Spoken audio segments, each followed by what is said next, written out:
बिस्मिल्लाहिर्रहमानिर्रहीम। उसमें हमने इनकी वेन डायग्राम के बारे में डिस्कस किया था। हमने एक चीज डिस्कस की थी सेट की रिप्रेजेंटेशंस में कि सेट की वेरी रिप्रेजेंटेशन है। उसमें हमारे पास एक होती है डिस्क्रिप्टिव फॉर्म, जिसमें आप सेट को डिफाइन करते हो, सिंपल वर्डिंग के अंदर आप डिफाइन कर रहे हो। तो इसके अलावा हमारे पास जो है एक और फॉर्म होती है, जिसको आप टेबुलर फॉर्म बोलते हैं। और थर्डली हमारे पास एक होती है जिसको आप सेट बिल्डर फॉर्म कहते हैं। और फोर्थ में हमने वेन डायग्राम को डिस्कस किया था। इनके हमने एडवांटेजेस और डिसएडवांटेजेस को भी हमने डिस्कस किया था। अब जो है हमने ऑपरेशंस को डिस्कस करने के बाद मैं ऑपरेशंस की वेन डायग्राम को डिस्कस कर रहा था आपके सामने। मैं थोड़ा सा दोबारा से उन ऑपरेशंस की वेन डायग्राम जो कि मैं ऑलरेडी डिस्कस कर चुका हूं, लेकिन मैं थोड़ा सा जस्ट फॉर रिव्यू, हमने सबसे पहले यूनियन के बारे में अगर बात की जाए तो यूनियन की जो रिप्रेजेंटेशन होती है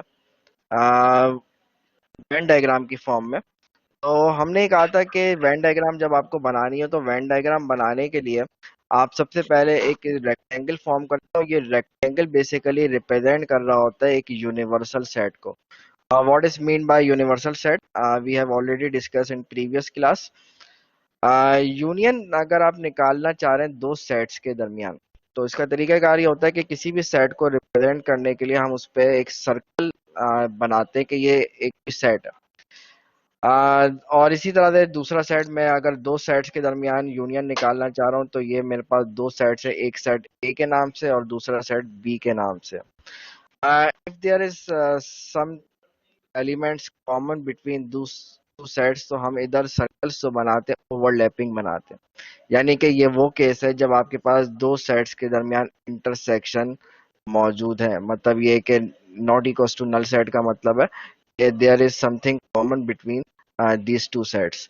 अच्छा, इसमें आप फिर जब यूनियन में आप जब इसके ऊपर जब आप ये बना लेते हैं, उसके बाद हम ये करते हैं कि यूनियन का आप वेन डायग्राम बना रहे हैं तो यूनियन के लिए हम पूरे को शेड कर लेते हैं, यानी कि दोनों सर्कल्स को शेड कर लेते हैं। क्योंकि यूनियन के कॉन्सेप्ट हमने डिस्कस किया था कि यूनियन आप जब दो सेट्स का लेते हैं उसमें तमाम एलिमेंट्स लिखे जाते हैं जो ए में मौजूद हो या फिर बी में मौजूद हो। मतलब अगर आप उसकी चीज को रिकॉल करें, हमने इसकी जो सेट बिल्डर फॉर्म लिखी थी कि कोई भी एलिमेंट आप यूनियन के अंदर उठाएंगे, that will belong either from A और it will belong from B, किसी भी एक से बिलोंग करेगा। और मैं इधर जो वर्ड हमने और का यूज किया था, दैट इज इंक्लूसिव और। इंक्लूसिव और का मतलब होता है कि इसमें बोथ के अंदर भी चीज आ सकती है। बोथ का मतलब ये ओवरलैपिंग रीजन, यानी कि इंटरसेक्शन वाली चीज ये भी आती है। ये यूनियन की वेन डायग्राम थी। ये उस वक्त बनती है ये वाली वेन डायग्राम जब आपके पास when there is nothing common between these two sets, और अगर sorry when there is common between these two sets, और अगर आपके पास ये केस आ जाए कि ए और इंटरसेक्शन बी जो है ये नल सेट हो, यानी कि when there is nothing common between two sets, तो उस वक्त इसका बनाने का तरीका ये होता है कि आप दोनों सर्कल्स को अलग अलग प्लॉट करेंगे। एक ए का बनाएंगे एक बी का बनाएंगे और दोनों को शेड कर देंगे। मतलब ओवरलैपिंग सर्कल्स आप नहीं बनाते हैं इधर। ओवरलैपिंग इसलिए नहीं बनाते क्योंकि हमारे पास चीज कॉमन नहीं। ओवरलैप का मतलब यही है कि जो ओवरलैपिंग रीजन है ये शो कर रहा है कि there is common between these two sets. Union के बाद अगर आप इंटरसेक्शन की बात करें, इंटरसेक्शन जो है हमने ये भी ऑलरेडी डिस्कस कर चुके थे। इंटरसेक्शन में हमारे पास जो है अगर इसका वेन डायग्राम बनाए तो वही सेम सिचुएशन कि हमारे पास वेन डायग्राम में ये रेक्टेंगल यूनिवर्सल सेट को रिप्रेजेंट करता है। और इंटरसेक्शन का मतलब है कि आप दो सेट्स के दरमियान कॉमन निकालने की बात कर रहे हो, वो एलिमेंट्स जो कि दोनों सेट्स के अंदर मौजूद है। x belongs to a and word हमने यूज किया था। अगर आप सेट बिल्डर फॉर्म इसकी रिकॉल करें जो हमने प्रीवियस क्लास के अंदर डिस्कस की थी, तो x belongs to a and x belongs to b, ये दोनों से बिलोंग करता है। तो यानी कि अगर आप इसमें शेड करने की बात करें, इसमें शेड क्या होगा कि आप इसमें ए इंटरसेक्शन बी के बारे में बात कर रहे हैं, ए इंटरसेक्शन बी के बारे में बात कर रहे हैं, तो यानी कि यहाँ पे ये वाली चीज only this thing will be taken as common मतलब ये चीज कॉमन है तो ओवरलैपिंग रीजन पे सिर्फ शेड किया जाता है। इंटरसेक्शन के लिए, यूनियन के लिए आपने देखा है कि किसमें किस तरह से करते हैं और इंटरसेक्शन में ये होता है। अच्छा, जब इंटरसेक्शन प्रेजेंट है तो वी नो ओवरलैपिंग है, जब इंटरसेक्शन प्रेजेंट नहीं है तो ये तो खैर स्ट्रेट फॉरवर्ड सी बात है। इंटरसेक्शन इज नल सेट, तो ए और बी अलग अलग बस आप बना देंगे, कहीं पे भी शेड नहीं होगा, ये ए अलग है बी अलग है, यानी कि nothing will be shaded, A intersection B when it is null set, कुछ भी शेड नहीं होगा, आप जस्ट इसको ऐसे ही बना देंगे। यहाँ तक हमने लास्ट क्लास के अंदर डिस्कस किया था। अब जो है मैं नेक्स्ट ऑपरेशन जो हमने पढ़ा था, that is your that is your exclusive और, हो सकता है मैंने एक्सक्लूसिव और आखिर में पढ़ाया हो, लेकिन बहरहाल एक्सक्लूसिव और हमने ये डिस्कस किया था। एक्सक्लूसिव और यूनियन में थोड़ा सा डिफरेंस है, फर्क ये आता है।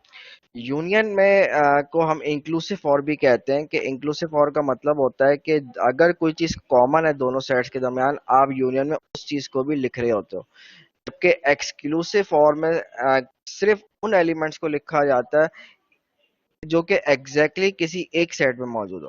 उसमें हमने यूनियन के लिए एटलीस्ट का वर्ड यूज करते हैं कि कोई भी एलिमेंट जो कि एटलीस्ट एक सेट के अंदर मौजूद हो वो यूनियन में लिखा जाता है।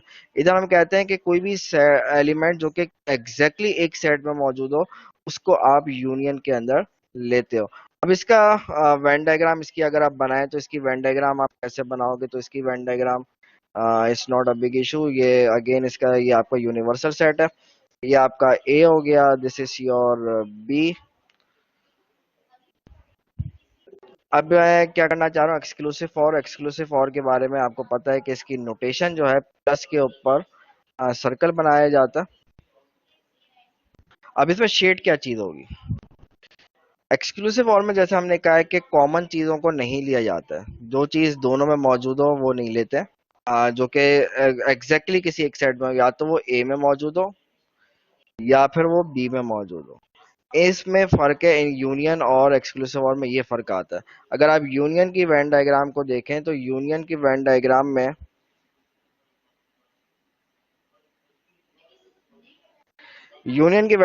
में मैंने यहाँ पे ओवरलैपिंग रीजन को भी शेड किया हुआ था, जबकि एक्सक्लूसिव और की जो वेन डायग्राम में मैंने इसमें ओवरलैपिंग रीजन यानी कि इंटरसेक्शन वाली चीज को शेड नहीं किया, क्योंकि इसको नहीं लिया जाता। तो एक्सक्लूसिव और में अगर आपके पास कोई चीज कॉमन ना भी हो तब भी एक्सक्लूसिव और पे कोई अफेक्ट नहीं पड़ता है।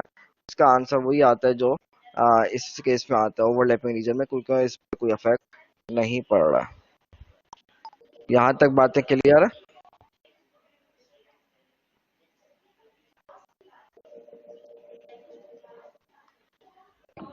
सर इस चैट ओपन,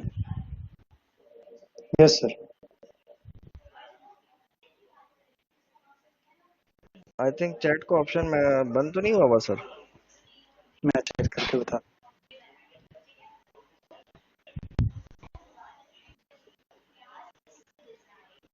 बंद किया हुआ है, सेटिंग नहीं है। सर इसको खोल देंगे?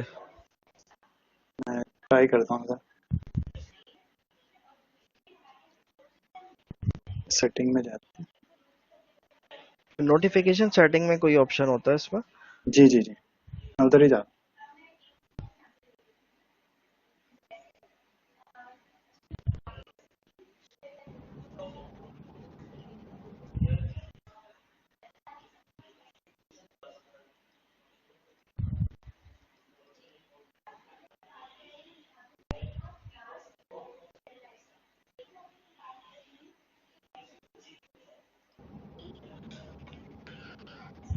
अच्छा चलें आगे, हम इसको बढ़ते हैं। एक्सक्लूसिव और के बाद हमारे पास जो नेक्स्ट ऑपरेशन जो हमने डिस्कस किया था, that is difference between two sets. दो सेट्स के दरमियान डिफरेंस लेना चाह रहे हैं हम, ये कैसे लिया जाता है? अच्छा, ये जो मैंने ऑपरेशंस डिस्कस किए हैं, सिर्फ यही ऑपरेशन नहीं होते, एक दो ऑपरेशन और है जो कि आप पढ़ते हो, लेकिन उसकी जरूरत ऐसा हमें नहीं है। एक होता है, ये तो डिफरेंस बिटवीन टू सेट्स है, एक और होता है सिमेट्रिकल डिफरेंस। उसकी ऐसा जरूरत नहीं पड़ती हमें आगे जाके, तो फिलहाल मैं उसको डिस्कस भी नहीं कर रहा हूँ। डिफरेंस बिटवीन टू सेट्स, यानी कि अगर आप दो सेट्स का डिफरेंस लेना चाह रहे हैं तो ये आप कैसे लोगे, यानी कि ए माइनस बी लेने का हमने मेथड ये सीखा था, अगर आप रिकॉल करें। इसमें थोड़ी सी लोगों को कंफ्यूजन आती है, थोड़ा सा मैं इसको दोबारा बता दूं। 1 3 5 और बी मेरे पास लेट से 3 4 एंड 7। आप ए माइनस बी निकालना चाह रहे हैं तो ए माइनस बी का तरीका ये होता है कि ए के वो तमाम एलिमेंट, मेरी वर्डिंग पे गौर से सुनिएगा, ए के वो तमाम एलिमेंट्स लिखे जाते हैं डिफरेंस में जो कि बी में ना हो। लिखे सिर्फ ए के जाते हैं लेकिन वो एलिमेंट्स जो कि बी में ना हो, यानी कि इसमें आएगा 1 and 5 only, because 3 is also present in B, that's why we will not write 3। और 4 और 7 को इग्नोर कर दीजिए, सिर्फ ए के एलिमेंट्स लिखे जाते हैं जो कि बी में ना हो। तो अगर आप इस डिफरेंस बिटवीन टू सेट्स का वेन डायग्राम बनाने चाहेंगे तो इसकी वेन डायग्राम बनाने के लिए अगेन मैं वही दो केसेस डिस्कस करूंगा। When there is common between there is common between two set, कुछ ना कुछ कॉमन है दो सेट्स में। तो उस वक्त डिफरेंस कैसे लिया जाएगा, क्या हुआ।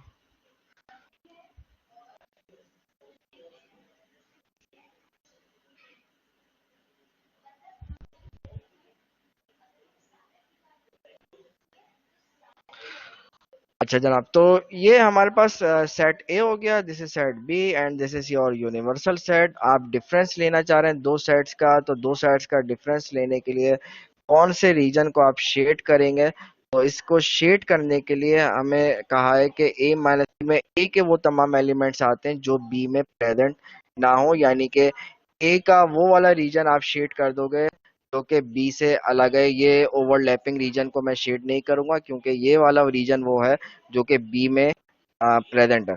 मैं ए के पर सिर्फ शेड करूंगा क्योंकि डिफरेंस में सिर्फ ए के फर्स्ट सेट के एलिमेंट्स लिखे जाते हैं, सेकंड सेट को इग्नोर कर देते हैं, मतलब बिल्कुल हम छोड़ देते हैं। ये डिफरेंस बिटवीन टू सेट्स में होता है। सिमेट्रिकल डिफरेंस में फिर आप अगर देखें तो उसमें मैं वर्बली सिर्फ बता रहा हूँ, उसमें ये होता है कि दोनों सेट्स को फिर कंसीडर कर रहे होते हैं। अच्छा, मैं दूसरा केस डिस्कस कर रहा हूँ यहाँ पे। ये दूसरा केस वो है कि when there is nothing common between two sets, तो उस वक्त क्या होगा। ये मेरे पास फर्स्ट सेट है, दिस इज सेकंड सेट, और इसमें फिर क्या गया आपका ए हो गया, दिस इज योर बी। अब इसमें क्या शेड होगा, ए माइनस बी आप निकालना चाह रहे हैं तो ए माइनस बी में पूरा का पूरा ए शेड हो जाएगा क्योंकि देयर इज नथिंग कॉमन, तो पूरा पूरा ए वापस आ जाएगा। Is that clear.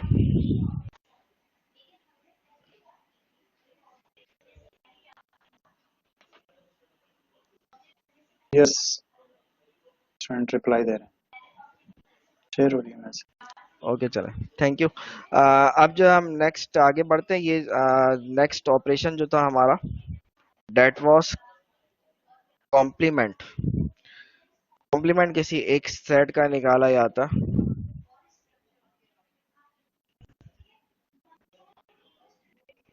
Complement of a set, किसी सेट का कॉम्प्लीमेंट निकालना हो तो इसका क्या मेथड होता है। कॉम्प्लीमेंट के लिए जो नोटेशन हम यूज कर रहे हैं दैट इज ए बार। के अगर आप प्रीवियस क्लासेस में देखें तो कुछ जगहों पे ए बार लिखा होता है, कुछ जगहों पे ए प्राइम, कुछ जगहों पे ए के ऊपर सी लिखा होता है। ये नोटेशन है, नोटेशन तो आप कुछ भी हो सकती है। ए कॉम्प्लीमेंट, किसी सेट का कॉम्प्लीमेंट निकालना हो तो इसका मतलब क्या होता है।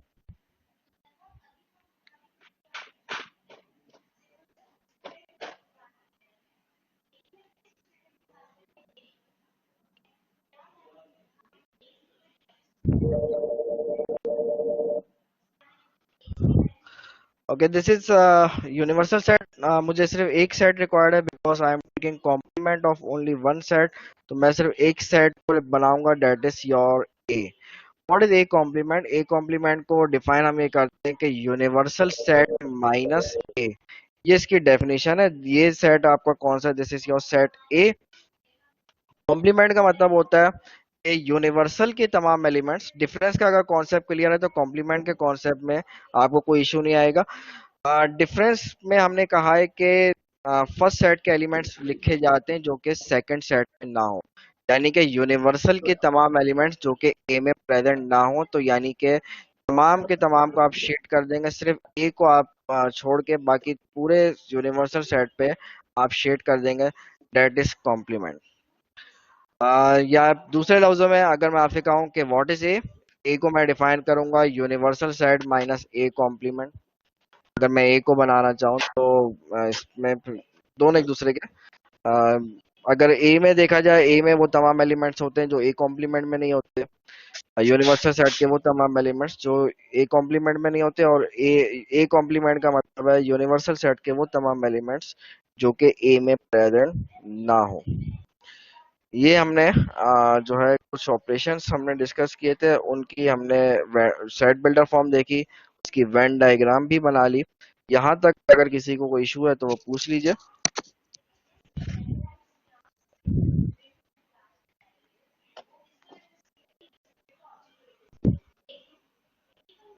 देखें, यूनियन में एक स्टूडेंट पूछ रहे हैं, यूनियन में आपने इंटरसेक्शन का जो सिंबल यूज किया वो क्यों यूज किया। देखें, आप जब इंटरसेक्शन यूनियन लेते हैं तो यूनियन में जो चीजें कॉमन आती है वो भी ली जाती है ना। आपके पास कुछ दो सेट्स दिए हुए, एक सेट ए दिया हुआ है, दूसरा सेट बी दिया हुआ है। आपके पास कुछ चीजें कॉमन है दोनों सेट्स के अंदर, तो जो चीज कॉमन है आप उसको एक दफा लिख रहे होते हो, एक दफा ही लिखते हो, तो उसकी कंसिडरेशन आती है इंटरसेक्शन की, तो इसलिए मैंने उसको लिखा है। तो इसमें हमारे पास दो चीजें होती हैं। अगर आप देखें, इसमें हमारे पास दो तरह के केसेस आ सकते हैं। हो सकता है दोनों सेट्स में कोई ना कोई चीज कॉमन हो सकता है आपके पास दो सेट्स हैं, उन दोनों में कोई चीज कॉमन हो, यानी कि ओवरलैपिंग रीजन है, तो ये वाली वेन डायग्राम बनेगी, यानी कि उसमें दोनों सर्कल्स ओवरलैपिंग फॉर्म में बनाएंगे। और हो सकता है कि आपके पास दोनों साइड्स में कोई चीज भी कॉमन ना हो, तो आप उसको इस फॉर्म में बनाएंगे। असल में चीज होती है शेडिंग की। आप यूनियन की अगर कंसिडरेशन कर रहे हैं तो शेड क्या चीज करनी है, और इंटरसेक्शन की कंसिडरेशन कर रहे हैं तो शेड कुछ और होता है, डिफरेंस में शेडिंग कुछ और होती है। ये हमारे पास डिफरेंट चीज है। अब जो है हमारे पास एक और चीज है, वेन डायग्राम में एक चीज और बता दूं, सबसेट हम का कॉन्सेप्ट हमने लास्ट क्लास में डिस्कस किया था। सबसेट की वेन डायग्राम कैसे बनाई जाती है। सबसेट की वेन डायग्राम बनाने का मतलब क्या है कि आपके पास एक सेट ए दिया हुआ है, let say 1 3 and 5, and another set given to you is let say हम चलें 3,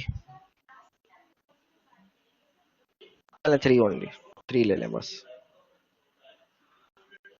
इसमें क्लियरली एक बात नजर आ रही है कि बी इज सबसेट ऑफ ए। तो इसकी वेन डायग्राम आप कैसे बनाओगे, तो इसकी वेन डायग्राम बनाने का सिंपल सा तरीका, ये सेट ए है, इसे सेट ए के अंदर ही बी कंटेन करता है, सेट ए के अंदर ही बी प्रेजेंट है, तो बी इज सबसेट ऑफ ए। तो दिस इज सबसेट ऑफ, ये जो बी है आपका, ये क्या है, ये सबसेट ऑफ ए है। तो मतलब एक सेट के अंदर ही दूसरा सेट बना दिया जाता है सबसेट के लिए। अच्छा, ये हमारे पास सेट ऑपरेशंस होगा। सेट ऑपरेशंस में अब फर्दर मैं कुछ इन्हीं के ऊपर दोबारा से डिस्कशन करूंगा। अब मैं इसके ऊपर एक चीज और नई है जो आप लोग के सामने हम डिस्कस करते हैं, डेट इज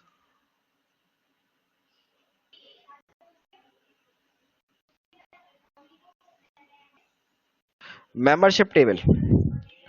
मेंबरशिप टेबल क्या होता है, और ये वेरियस ऑपरेशंस के मेंबरशिप टेबल्स कैसे बनाए जाते हैं। शायद आप लोग में से कुछ लोग इसको नाम ट्रुथ टेबल देते हो। जिन लोगों ने डीसीएल या डीएलडी का जो कोर्स है वो पढ़ा हो, शायद इससे अच्छी तरह से नो हाउ, नहीं भी पढ़ा तब भी हम इसको बहरहाल डिस्कस कर रहे हैं।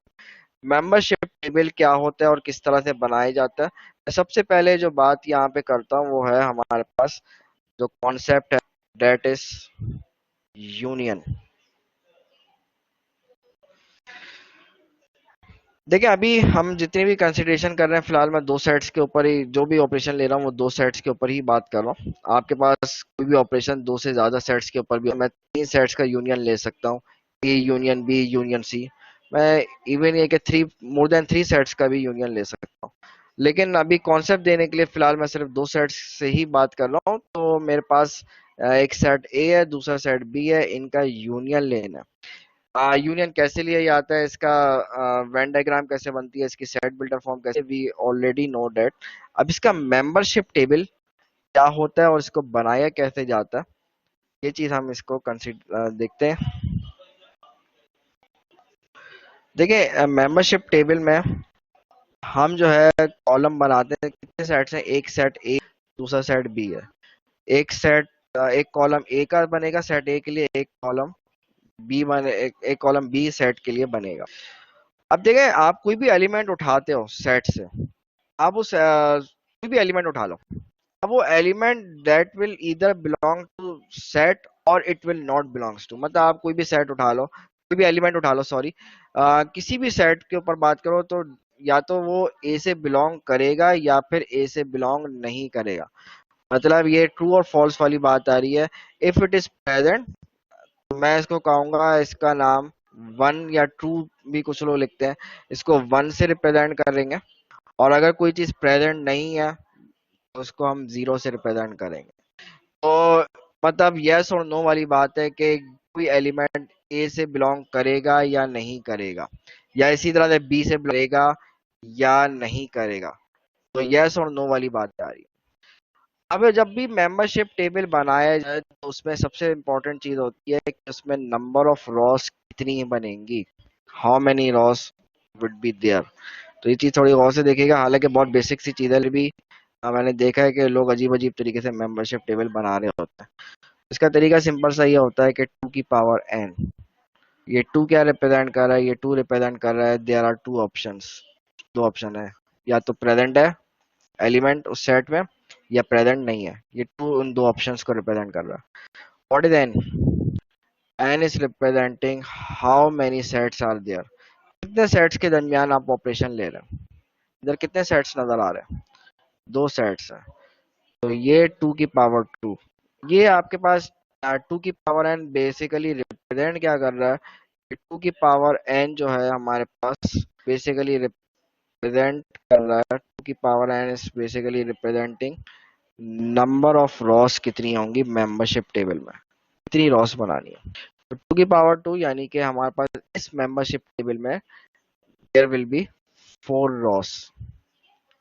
अब ये फोर रॉस कैसे बनानी है, बनानी इस तरह से होती है, आपके पास तमाम ऑप्शंस आ जाए, मतलब फर्स्ट सेट में वन आए दूसरे में जीरो आ जाए, या फर्स्ट सेट में जीरो आ जाए फर्स्ट दूसरे सेट में वन आ जाए, इस तरह के जितने भी पॉसिबल परमुटेशंस हैं वो सारी की सारी इसमें कवर हो जाए। इसका सीधा साधा सा तरीका, अभी तो दो सेट्स है उसमें तो फिर आप चले सोच के भी लिख सकते हैं, लेकिन हम इसका एक स्टैंडर्ड तरीका बना देते हैं कि अगर सेट अगर ज्यादा भी हो जाए ना तब भी आपकी वर्किंग इस तरह से आसान हो जाती है। तरीका यह है कि आप फर्स्ट सेट में दो दफा वन लिख दीजिए और दो दफा जीरो, दो कंसेक्यूटिव वन एंड दो कंसेक्यूटिव जीरो लिख दीजिए। और सेकंड कॉलम के अंदर सेकंड सेट के लिए इस वन और जीरो को ऑल्टरनेट लिख दीजिए, यानी कि one then zero then one then zero. क्या हो गया,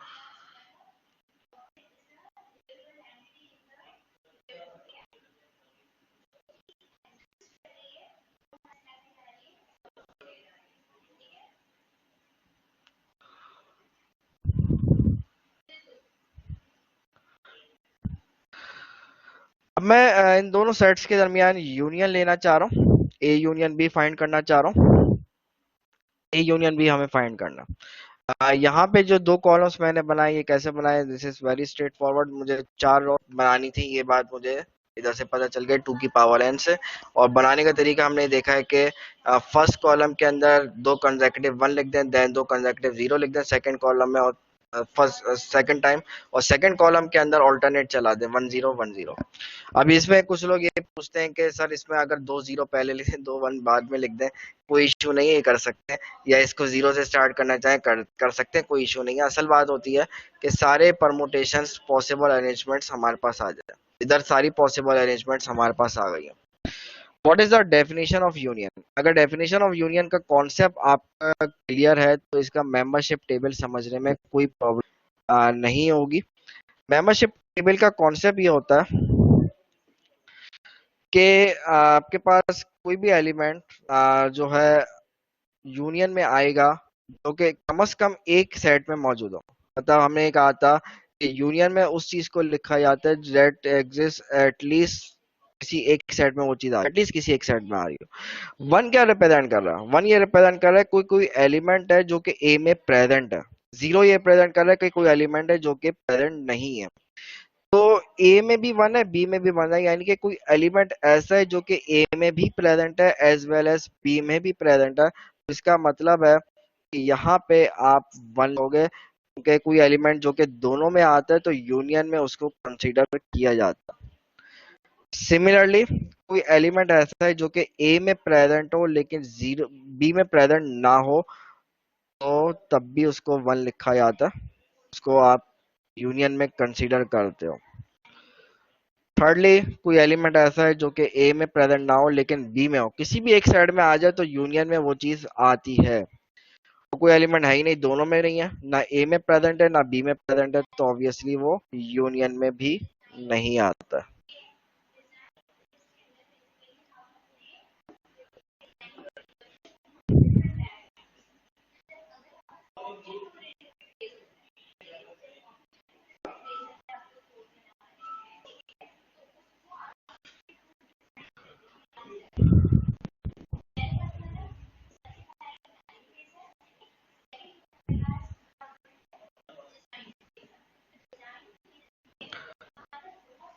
अच्छा जनाब, ये आपका हो गया यूनियन के ऊपर। होपफुली ये बात आप लोग को क्लियर हो गई होगी। अब मैं आता हूँ नेक्स्ट, जो कि हमारे पास ऑपरेशन है। Next operation is second operation is intersection. इसका मेंबरशिप टेबल हम बनाते हैं। अब इंटरसेक्शन के मेंबरशिप टेबल में मैं अगेन कह रहा हूँ कि दो सेट्स का इंटरसेक्शन ले रहा हूँ, ए और बी का। तो जो बात हमने पहले की थी वही बात इधर भी है कि दो सेट्स हैं, तो how many rows will be there? There will be four rows. तो इधर दो दफा वन लिख दें, देन टू टाइम जीरो, इसी तरह से one zero and one zero. आप ए इंटरसेक्शन बी निकालना चाह रहे हैं। What do you mean by A intersection B? दो सेट्स का इंटरसेक्शन लेने का मतलब होता है कि हम ये कहते हैं कि कोई एलिमेंट ऐसा है, इंटरसेक्शन में वो चीज ली जाती है कि जो कि प्रेजेंट हो दोनों में। It must be present in A as well as B, तो आप उसको इंटरसेक्शन में लिखते हो। ए में मौजूद हो बी में मौजूद ना हो, या बी में मौजूद हो ए में मौजूद ना हो, तो उसको हम इंटरसेक्शन में नहीं लिखते हैं। तो यानी कि कोई एलिमेंट ऐसा है जो कि ए में भी प्रेजेंट है, बी में भी प्रेजेंट है। वन रिप्रेजेंट कर रहा है कि element is present in A. B के साथ वन का मतलब है कोई एलिमेंट है जो कि बी में प्रेजेंट है, तो यानी कि इंटरसेक्शन में उस चीज को आप लिखोगे। कोई एलिमेंट ऐसा है जो कि ए में प्रेजेंट है लेकिन बी में प्रेजेंट नहीं है, आप उसको इंटरसेक्शन में कंसीडर नहीं करते हो। एंड सिमिलरली कोई एलिमेंट ऐसा है जो कि ए में प्रेजेंट, फर्स्ट सेट में प्रेजेंट नहीं है, सेकंड सेट में प्रेजेंट है, तो अगेन ये भी कंसीडर नहीं किया जाता। तो ये तो खैर ऑब्वियस सी बात है कि कोई एलिमेंट ऐसा है जो कि दोनों में प्रेजेंट नहीं है, तो ये इसको भी नहीं लिया जाता। और this is membership table for intersection.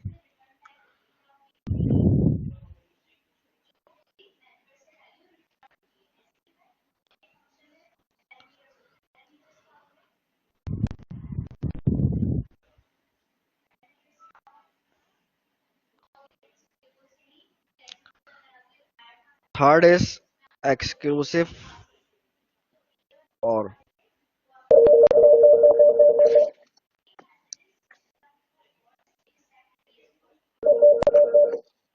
Hello. देखिए हम्माद अहमद साहब, आपने जो एक बात पूछी है कि यूनियन में एडिशन, इंटरसेक्शन में मल्टीप्लिकेशन, एक्चुअली होता ही है कि जब आप इसमें नंबर ऑफ एलिमेंट्स की बात है तो फिर ये जो एडिशन और मल्टीप्लिकेशन का कॉन्सेप्ट है नंबर ऑफ एलिमेंट्स के ऊपर बात होती है, लेकिन जब सेट्स की बात हो रहे हैं तो इसमें अलग चीज है।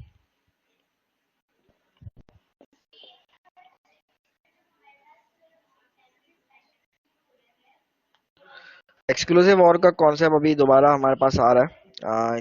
अभी मतलब वैसे मैं ऑलरेडी दो दफा इसका कॉन्सेप्ट दे चुका हूँ, थर्ड टाइम मैं इसका मेंबरशिप टेबल में भी बात क्लियर होगी आप लोग। अब हम इसकी बात कंसिडर करते हैं, sorry, membership table of exclusive और।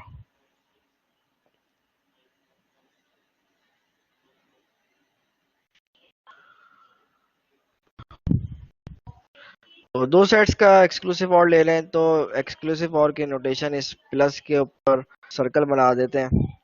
अगेन दो सेट्स हैं, तो 4 rows विल बी देयर, तो ए प्लस ए एक्सॉर भी बोलते हैं इसको, कुछ लोग एक्सॉर भी बोलते हैं इसको।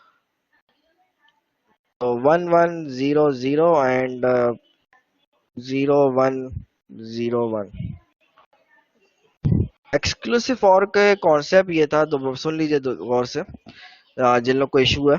एक्सक्लूसिव और का कॉन्सेप्ट ये था कि कोई भी एलिमेंट जो कि एग्जैक्टली एक सेट में मौजूद है वो एक्सक्लूसिव और में लिखा जाता है। कोई एलिमेंट एग्जैक्टली एक सेट में हो, कोई एलिमेंट ऐसा है जो कि दोनों सेट में मौजूद हो, हम उसको नहीं लेते हैं। एग्जैक्टली एक में होना चाहिए, ना एक से कम ना एक से ज्यादा। एक से कम का मतलब है कि किसी भी एलिमेंट में सेट में नहीं है, और एक से ज्यादा में मतलब है कि दोनों सेट में मौजूद है। तो दोनों केसेस में जीरो लिया जाएगा, यानी कि कोई एलिमेंट ऐसा है जो कि दोनों में प्रेजेंट है, नहीं लेंगे उसको। कोई एलिमेंट ऐसा है जो कि दोनों में प्रेजेंट नहीं है, उसको भी नहीं लेंगे। कोई एलिमेंट ऐसा है जो कि फर्स्ट सेट में सेकंड में नहीं है, यानी कि एग्जैक्टली एक सेट में वो एलिमेंट प्रेजेंट है, उसको एक्सक्लूसिव फॉर्म में कंसीडर किया जाएगा। इसी तरह से कोई एलिमेंट ऐसा है जो कि फर्स्ट सेट में प्रेजेंट नहीं है लेकिन सेकंड सेट में प्रेजेंट है, तो इसको भी कंसीडर किया जाएगा। Is that clear?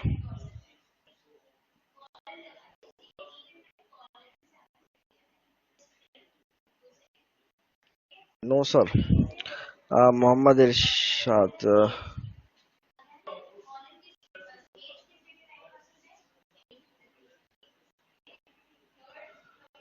लास्ट आप पूछ रहे हैं, लास्ट में हमने किया है कि लास्ट रो में कि कोई एलिमेंट ऐसा है जो कि फर्स्ट सेट में प्रेजेंट नहीं है, सेकंड में प्रेजेंट है। एक्सक्लूसिव और ये कहता है कि कोई भी ऐसा एलिमेंट जो कि एग्जैक्टली एक सेट में मौजूद हो, तो वो एक्सक्लूसिव फॉर्म में लिखा जाता है उसको। कोई एलिमेंट है जो कि फर्स्ट सेट में नहीं है, सेकंड में, यानी कि किसी एक ही सेट में मौजूद है, तो उसको वन लिखोगे आप। कोई एलिमेंट ऐसा है जो कि दोनों में नहीं है, दोनों सेट्स में प्रेजेंट नहीं है, उसको हम एक्सक्लूसिव और में नहीं लिखते हैं। और कोई एलिमेंट ऐसा है जो कि दोनों सेट में प्रेजेंट हो, उसको भी नहीं लिया जाता।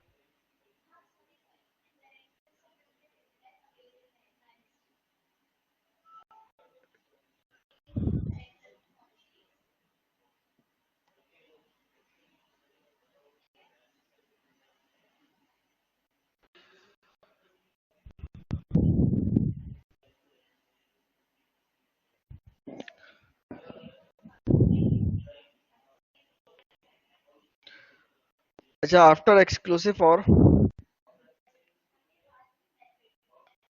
मैं आपको चले एक्सक्लूसिव और की एक एग्जांपल करा देता हूँ, कुछ लोग कह रहे हैं कि उसमें उनको थोड़ी सी कंफ्यूजन है। एक्सक्लूसिव और की एक एग्जांपल दे लें। ये तो इसका मेंबरशिप टेबल है। एग्जांपल के लिए मैं आपको दो सेट्स देता हूँ। लेट्स से मेरे पास फर्स्ट सेट इज 1 2 3 4 एंड क्या नाम है 5, and second set is let's say 2 4 5 6 9। Exclusive और बात को गौर से समझिए, सुनिएंगे सुनेंगे, मतलब मेरी वर्डिंग को गौर से सुने, इंशाल्लाह बात समझ में आ जाएगी। कोई एक्सक्लूसिव और में जब आप लेते हैं किसी भी दो सेट्स के दरमियान एक्सक्लूसिव और, तो इसमें वो तमाम एलिमेंट्स लिए जाते हैं जो कि इस किसी एक सेट में हो। वो तमाम एलिमेंट कॉमन है, उनको इग्नोर कर दिया जाता है। कॉमन एलिमेंट्स को इग्नोर कर दें, ठीक है। बाकी वो एलिमेंट्स लें जो कि किसी एक ही सेट में मौजूद है, यानी कि वन हो गया। वन की बात करें, सिर्फ ए में प्रेजेंट है, सेकंड सेट में प्रेजेंट नहीं है। टू को मैं नहीं लूंगा, क्यों नहीं लूंगा? क्योंकि टू जो है ऐसा एलिमेंट है कि जो कि दोनों में प्रेजेंट है, छोड़ दें टू को, कॉमन एलिमेंट्स इग्नोर कर दें। थ्री जो है फर्स्ट सेट में मौजूद है, सेकंड में नहीं है, इसको ले लीजिए। इसी तरह फोर की बात करें, फोर दोनों सेट्स के अंदर प्रेजेंट है, तो कॉमन एलिमेंट्स को इग्नोर किया जाता है, बिकॉज इधर यही कह रहा है कि अगर कोई एलिमेंट ऐसा है कि दोनों सेट में मौजूद है तो उसको नहीं लिया जाता। 5 के बारे में भी यही है कि दोनों सेट में मौजूद है। 6 ऐसा एलिमेंट है जो कि सेकंड सेट में है, फर्स्ट सेट में नहीं है, 6 को हम लेंगे इसमें। सिमिलरली 9 के बारे में भी यही है, सेकंड एलि सेकंड सेट में मौजूद है ये एलिमेंट, फर्स्ट सेट में प्रेजेंट नहीं है, तो इसको भी कंसीडर किया जाएगा। तो दैट इज एक्सक्लूसिव और। इस डेट क्लियर नाउ?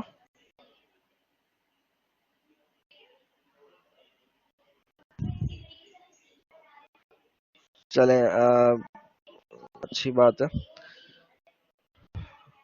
अच्छे बच्चे हो गए आप लोग। एक्सक्लूसिव और के बाद हमने लिया था डिफरेंस बिटवीन टू सेट्स, ये नंबर होगा 4।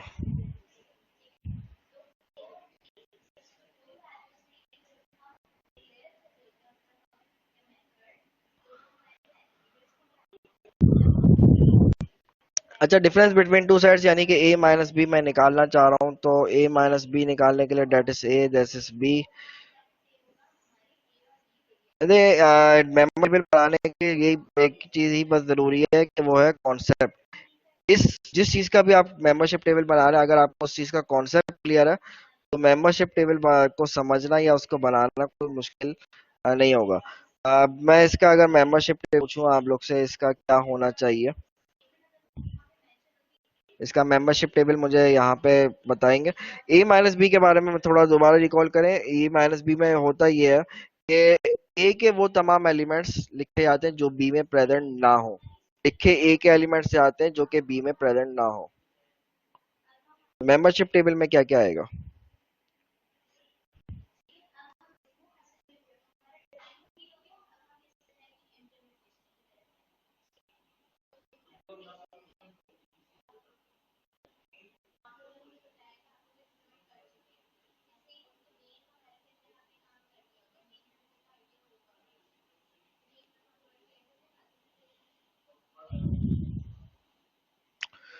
ओके, काफी लोग इसमें पार्टिसिपेट कर रहे हैं, अब देखते हैं कि किस हद तक सही बता रहे हैं आप लोग।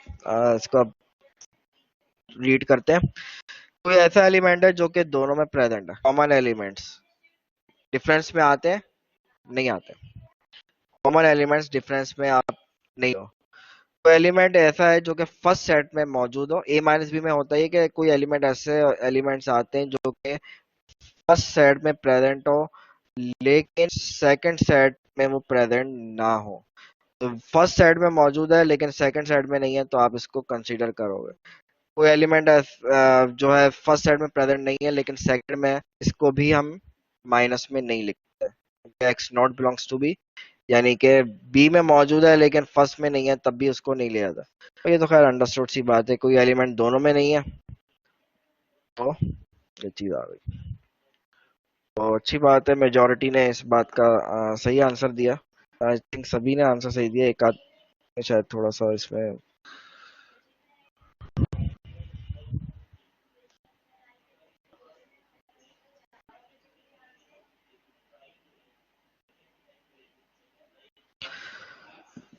अच्छा, ये हमने सेट के कुछ ऑपरेशंस डिस्कस किए।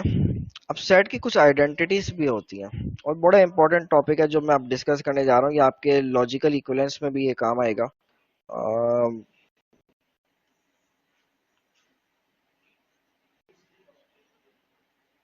बूलियन अलजेब्रा में भी ये आइडेंटिटीज इसी तरह से आती हैं। इसी तरह से लॉजिकल इक्विवेलेंस जब आप बात करते हैं उसमें भी ये आइडेंटिटीज यूज हो रही होती हैं और बहुत ही बेसिक से आइडेंटिटीज हैं। बेसिकली असल में अगर मैं यहाँ पे आप लोग से डिस्कस करूँ तो असल में बात ये, असल जो आपका टॉपिक है वो होता है प्रोपोजिशनल लॉजिक।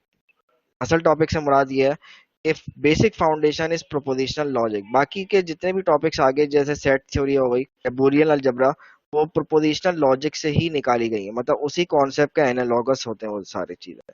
तो सेट आइडेंटिटीज जो है ये बेसिकली प्रोपोजिशन असल में टॉपिक है, वो पहले पढ़ना उसूलन चाहिए, आप बुक में भी देखें वो पहले डिस्कस किया जाता है।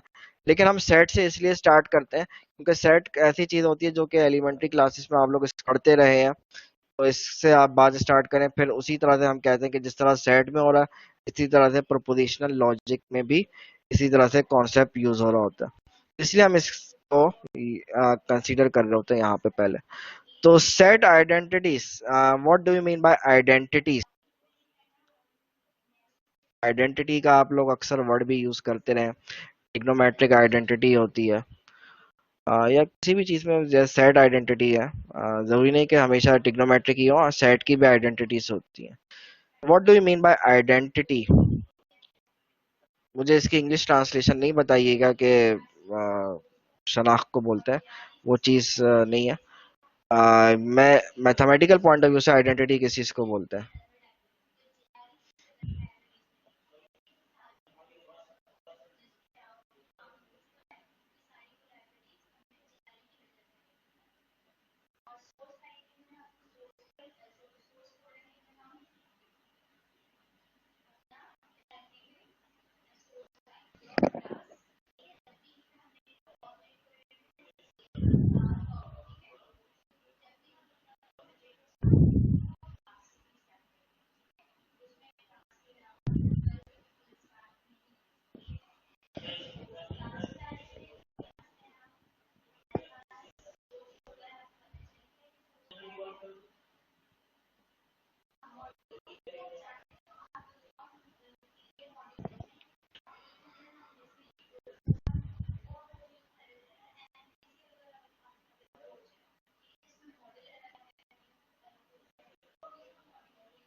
अच्छा चले, मैं इस क्वेश्चन, आपके ये जो मैंने क्वेश्चन पूछा है इसको मैं थोड़ा सा डिफरेंट स्टाइल से पूछता हूँ। एक चीज होती है, थोड़ा सा हमारा मतलब टॉपिक से आउट हो जाएंगे, लेकिन चले थोड़ा डिस्कशन हुई है तो मैं आप लोग से पूछ लेता हूँ। एक चीज लिखी है, let say sine theta plus cos theta is equals to 1, और एक लिखी हुई है sine square theta plus is equals to 1। अगरचे हम थोड़ा टॉपिक से आउट हो रहे हैं, लेकिन मैं चाह रहा हूँ आइडेंटिटी का कौन सा आप लोग का क्लियर हो। मैं क्विकली इसमें बता दूं, जो हमारे पास फर्स्ट चीज है इसको हम इक्वेशन कहते हैं, सेकंड चीज को आइडेंटिटी कहते हैं। फर्क क्या है इक्वेशन और आइडेंटिटी में, फर्क क्या होता है? इक्वेशन आप उन तमाम चीजों को बोलते हैं जिसमें आपके पास वेरिएबल की सिर्फ सर्टेन वैल्यूज के लिए वो चीज ट्रू होती है। Sine theta plus cos theta is equal to 1 लिखा हुआ है, थीटा की सिर्फ सर्टेन वैल्यूज हैं जिसमें ट्रू होगा। जैसे लेट से थीटा की वैल्यू 0 रख दो तो ये ट्रू होगा, थीटा की वैल्यू पाई बाय 2 पे ट्रू होगा। सिर्फ चंद एक वैल्यूज है, थीटा की वैल्यू आप इसमें पाई बाय 3 पुट कर देंगे, ये चीज ट्रू नहीं रहेगी। तो इक्वेशन ये हो गई। आइडेंटिटी ये चीज होती है कि आपके पास आप इसमें थीटा की वैल्यू जो दिल चाहे पुट कर दें, ये हमेशा ट्रू रहेगी। यानी कि आइडेंटिटी जो है ऐसी चीज होती है जो कि हमेशा ट्रू होती है। तो हमारे पास बहरहाल, अब मैं आता हूँ सेट आइडेंटिटीज, यानी कि ये ऐसी आइडेंटिटीज हैं, इसका मतलब ये होगा कि इसमें कोई भी सेट आ जाए, कोई भी सेट आप लिख लें, ये आइडेंटिटीज हमेशा ट्रू रहती हैं। ट्रू रहने का मतलब है ये हमेशा होल्ड करती है, हमेशा सेटिस्फाई होती हैं। कुछ आइडेंटिटीज ऐसी हैं जो कि ऑलरेडी आप लोग प्रीवियस क्लासेस में पढ़ते रहे हैं, शायद इनके नाम से ना पता हो, लेकिन आ, इनके बारे में ऑलरेडी आपको पता है। सबसे पहले आइडेंटिटी होती है that is called identity loss. अच्छा, ये सेट आइडेंटिटीज को हम सेट के लॉस, लॉस ऑफ सेट भी कहते हैं, आइडेंटिटी लॉस। ये क्या लॉस होते हैं? मैं आपसे एक बात पूछता हूँ, मुझे ये बताइए कि मैं ए का यूनियन इस चीज के साथ लूं कि मेरे पास वापस आंसर ए आ जाए। सिमिलरली मैं ए का इंटरसेक्शन किस चीज के साथ लूं कि मेरे पास आंसर ए आ जाए, अदर देन ए। ए का यूनियन ए के साथ लूंगा, ऑब्वियसली ए आएगा, लेकिन मैं पूछ रहा हूँ अदर देन ए के अलावा कौन सी ऐसी चीज यहाँ पे लिखी जाए कि यहाँ पे इसका आंसर ए वापस आ जाए। या ए का इंटरसेक्शन अदर देन ए का इंटरसेक्शन ए के साथ लेंगे तो ए ही आएगा, लेकिन मैं चाह रहा हूँ कोई ऐसा सेट लिखूं कि मेरे पास आंसर ए आ जाए, ए के अलावा।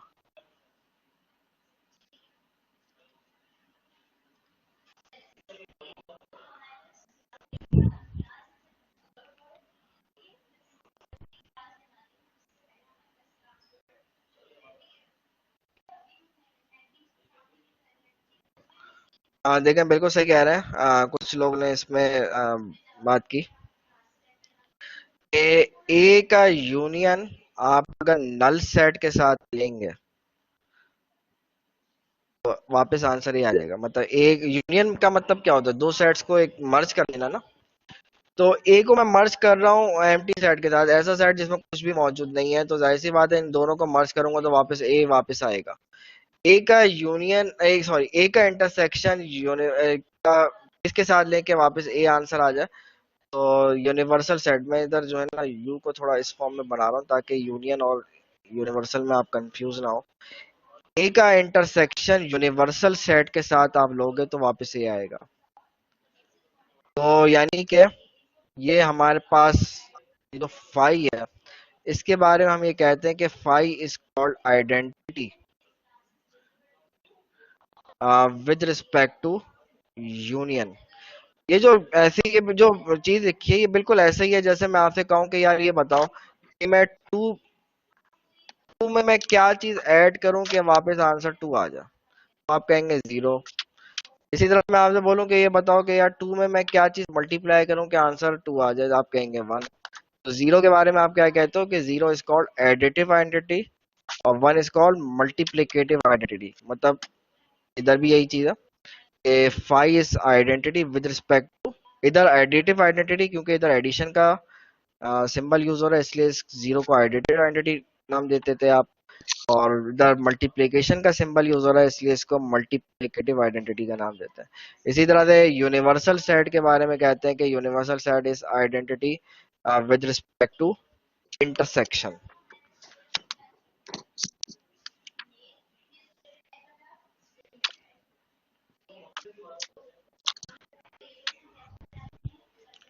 सेकंड लॉ इज ऑल्सो, आपने इसके बारे में यकीनन पढ़ा होगा, एसोसिएटिव लॉस।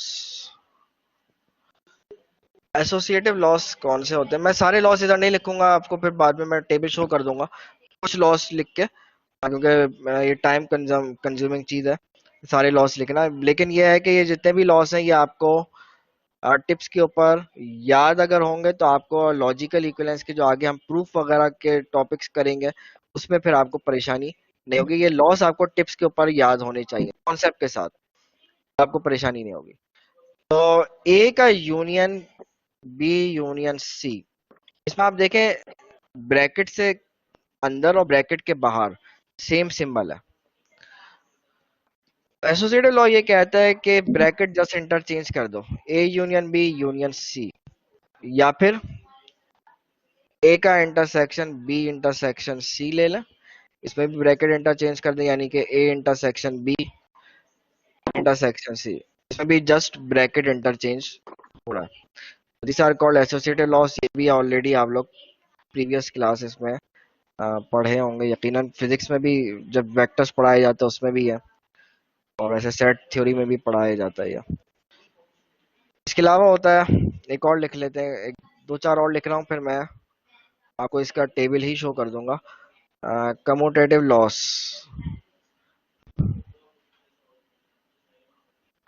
कम्यूटेटिव लॉस कौन से होते थे, ए का यूनियन बी के साथ, बी यूनियन ए, या फिर ए का इंटरसेक्शन बी एंड,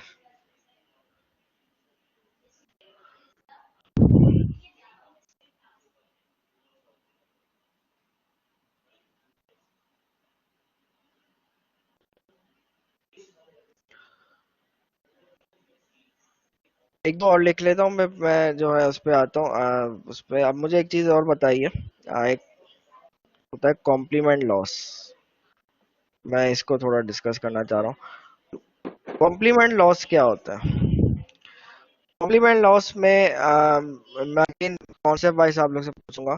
मुझे एक बात बताइए कि मैं ए का यूनियन किसके साथ लूं कि मुझे पास आंसर जो है इसका, सॉरी, यूनिवर्सल सेट आ जाए, और ए का इंटरसेक्शन मैं किसके साथ लूं कि मेरे पास आंसर इसका नल सेट आए।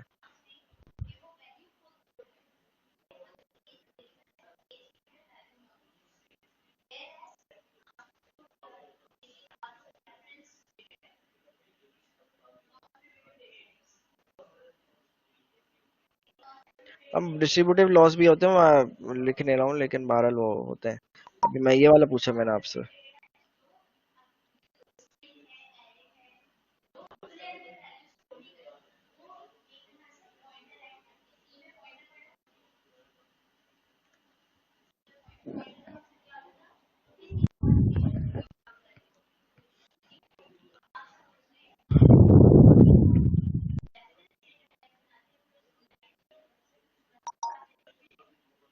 ओके। काफी लोगों ने इसमें सही रिप्लाई किया। कि ए का यूनियन देखिए, आप अगर कॉन्सेप्ट आपको देखिए, मैंने कहा कॉन्सेप्ट क्लियर होने चाहिए। कॉम्प्लीमेंट क्या होता था? कॉम्प्लीमेंट में हम ये कहते थे, जैसे मैं ए का कॉम्प्लीमेंट निकालूं, कॉम्प्लीमेंट में हम ये कहते हैं कि यूनिवर्सल के तमाम एलिमेंट्स आएंगे जो कि ए में प्रेजेंट ना हो। यानी कि अगर आप ए और ए कॉम्प्लीमेंट को मर्ज कर देंगे तो क्या मिल जाएगा आपको? यूनिवर्सल मिल जाएगा ना। ए और ए कॉम्प्लीमेंट को मर्ज कर दें तो पूरा यूनिवर्सल सेट मिल जाएगा। कॉम्प्लीमेंट को आप क्या कहते थे? ए कॉम्प्लीमेंट में वो तमाम एलिमेंट्स आते हैं यूनिवर्सल सेट के जो कि ए में प्रेजेंट ना हो। तो यानी कि इन दोनों को जब मर्ज कर देंगे तो यूनिवर्सल ही आएगा। और आपने क्या कहा है कि दोनों में कुछ भी कॉमन नहीं होता। ए और ए इंटर ए कॉम्प्लीमेंट में नथिंग इज कॉमन, क्योंकि ए में वो तमाम एलिमेंट्स होते हैं जो कि ए कॉम्प्लीमेंट में नहीं होते, और ए कॉम्प्लीमेंट में यूनिवर्सल के वो तमाम होते हैं जो कि ए में नहीं होते। यानी कि इन दोनों को जब मैं कॉमन निकालूंगा तो हमें पता है कि there will be nothing common between these two sets. These are called क्या नाम है, कॉम्प्लीमेंट लॉस। अच्छा जनाब, अब जो है मैं एक दो लॉस, एक बहुत ही मशहूर लॉ है जो कि आप लोग पढ़ते रहे हो, यकीनन पढ़ा होगा जो लोग खासतौर से मैट्रिक बोर्ड से आते हैं। तो ये ऐसा सवाल था जो कि हमारे तो खैर जमाने में जरूर आता था ये सवाल, अभी भी शायद, पता नहीं, आई डोंट नो कि आपका सिस्टम चल रहा ये आता है सर, है। अभी भी ऐसे ही आता होगा हर यकीनन। साल कंफर्म आता है। हाँ, कभी वो सेकंड लॉ पक्के पूछ लेते हैं, कभी फर्स्ट लॉ। 5 नंबर, दस पक्का नंबर हमारे क्वेश्चन जमाने में है। 10 नंबर का आता था, पता नहीं क्या, शायद 5 का आता होगा। अब मार्क्स कम हो गए। तो खैर डिमॉर्गन्स लॉस, डिमॉर्गन असल में ये इंडियन मैथमेटिशियन था, उसके नाम पे है ये। अब अगर आप लोग पक्के पाकिस्तानी, आप लोग ये नहीं कहेगा कि हम नहीं पढ़ेंगे ये लॉ। ए यूनियन बी का कॉम्प्लीमेंट। देखिए, मैं एक बात आपको बता रहा हूँ कि कॉम्प्लीमेंट के लिए जो हम सिंबल यूज कर रहे हैं वो बार का सिंबल है। प्राइम भी यूज किया जा सकता है। मैं असल में ये चाह रहा हूँ कि बुक में जो नोटेशंस यूज हो रही है ना, वही नोटेशन यूज हम्म, करें, ताकि अगर आप बाद में बुक पढ़ें तो कंफ्यूजन ना हो। तो सही सही। A complement intersection B complement, और इसी तरह से सेकंड लॉ इसका होता था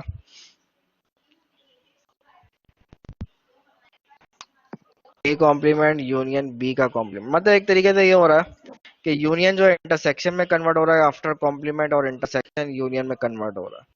तो दीज आर डिमॉर्गन्स लॉ। इसके अलावा एक होता है डिस्ट्रीब्यूटिव लॉ, और इसके अलावा हमारे पास एक कॉम्प्लीमेंट लॉ होता है, कॉम्प्लीमेंटेशन लॉ होता है। मतलब किसी सेट का कॉम्प्लीमेंट हो, उसको दोबारा कॉम्प्लीमेंट ले लें, ऑब्वियसली वापस वही सेट आ जाएगा, वापस ए आ जाएगा। That is called complementation law. एक होता है डिस्ट्रीब्यूटिव लॉ। ये कुछ लॉस हैं जो कि हमारे पास है, तकरीबन ये 9 लॉस बन जाते हैं, जिसमें से 5 मैंने लिखे हैं। मैं आपको इसके ये लॉस दिखा भी देता हूँ जनाब। इसमें हमने आइडेंटिटी लॉ ऑलरेडी डिस्कस कर चुके हैं। डोमिनेशन लॉ मैंने डिस्कस नहीं किया, इसकी एज सच बहुत ज्यादा जरूरत पड़ती नहीं है। लेकिन बहरहाल ये लॉ ये कहता है कि ए यूनियन यूनिवर्सल सेट लें। अगर ये लॉ याद ना भी करें ना, डोमिनेशन लॉ, ये कॉन्सेप्ट अगर आपका क्लियर है ना, तो आप खुद ही बता सकते हैं। ए और यूनिवर्सल सेट के दरमियान आप यूनियन लेंगे तो यूनिवर्सल सेट आना चाहिए। ठीक है, यूनिवर्सल सेट में आप कहते हो सारे एलिमेंट्स मौजूद हैं, और ए उसका सबसेट है। तो जाहिर सी बात है, इन दोनों का जब मैं यूनियन लूंगा तो पूरा का पूरा यूनिवर्सल वापस आ जाएगा। क्योंकि union is just like merging of to sets. तो यूनिवर्सल से आप ए को मर्ज कर रहे हैं तो जाहिर सी बात है पूरा यूनिवर्सल आ जाएगा। और A intersection empty set, empty set में क्या होता है? कुछ भी नहीं। तो ए में कुछ एलिमेंट्स मौजूद हैं और एम्प्टी सेट में कुछ भी मौजूद नहीं है। तो इन दोनों का इन दोनों का आप जब इंटरसेक्शन लोगे तो कुछ जाहिर सी बात है, नथिंग विल बी कॉमन। और आइडम्पोटेंट लॉस होते हैं, दो सेम सेट्स का यूनियन ले लें या इंटरसेक्शन ले लें, ये भी अंडरस्टूड सी बात है ऑलरेडी आपको। मतलब इसमें अगर आप देखें, जब तमाम लॉस में अगर आप इनको कॉन्सेप्ट से समझें तो आपको आसानी से समझ में आ जाएंगे। एसोसिएटिव मैंने लिख लिया था, कम्यूटेटिव मैं लिख चुका हूँ। ये मैंने कहा था कॉम्प्लीमेंटेशन लॉ, एक सेट है उसका कॉम्प्लीमेंट लिया, फिर दोबारा कॉम्प्लीमेंट ले लिया, वापस वही सेट आ जाएगा। ये लॉ मैं ऑलरेडी लिख चुका हूँ, एसोसिएटिव भी लिख लिया। डिस्ट्रीब्यूटिव लॉ, देखें एक चीज थोड़ी गौर से देखिए, मैंने अक्सर देखा है लोग इसमें जो है ना मिस्टेक कर रहे होते हैं। एसोसिएटिव और डिस्ट्रीब्यूटिव को लोग मिक्सअप करते हैं, दोनों में फर्क है। फर्क क्या है, आप इधर के लिए देखें अगर गौर से, एसोसिएटिव के अंदर ब्रैकेट के अंदर और ब्रैकेट के बाहर सेम सिंबल सेम ऑपरेशन है, ब्रैकेट के अंदर और ब्रैकेट के बाहर दोनों लॉस में एसोसिएटिव के। जबकि डिस्ट्रीब्यूटिव लॉ में कहानी डिफरेंट है, अंदर डिफरेंट ऑपरेशन है, बाहर डिफरेंट ऑपरेशन है। जब ऑपरेशन अंदर और बाहर डिफरेंट है तो वहां पे डिस्ट्रीब्यूटिव लॉ लगता है। जब ऑपरेशन सेम हो ब्रैकेट के अंदर ब्रैकेट के बाहर तो उसमें एसोसिएटिव लॉ लगता है। डिमॉर्गन हम ऑलरेडी लिख चुके हैं। एब्जॉर्प्शन लॉ, अगर आप ये भी मैं कह रहा हूँ कि अगर आप ये भी याद ना करें तो इस पर डिस्ट्रीब्यूटिव लॉ लगा के ये आसानी से प्रूव हो जाता है। तो ये हमारे पास कुछ लॉस हैं जो कि मैंने आपसे कहा है कि ये टिप्स के ऊपर अगर आपको याद होंगे तो नेक्स्ट लेक्चर के अंदर जो हम लॉजिकल इक्विवेलेंस का टॉपिक डिस्कस करेंगे उसमें इंशाल्लाह आप लोग को प्रॉब्लम नहीं होगी।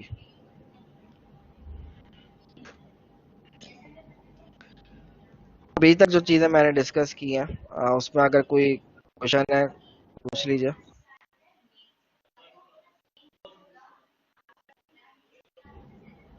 स्क्रीन शेयर कर दीजिएगा जो लॉस आपने बताया। हेलो सर जी स्क्रीन सर, शेयर कुछ कर जो लॉस आपने बताया sir, distributive and losses law, वो याद रखो। लॉस की स्क्रीन नजर नहीं आ रही थी सर? No sir. अच्छा चले डिस्ट्रीब्यूटिव मैं लॉ की नहीं। अच्छा चले मैं दोबारा दिखा देता हूँ।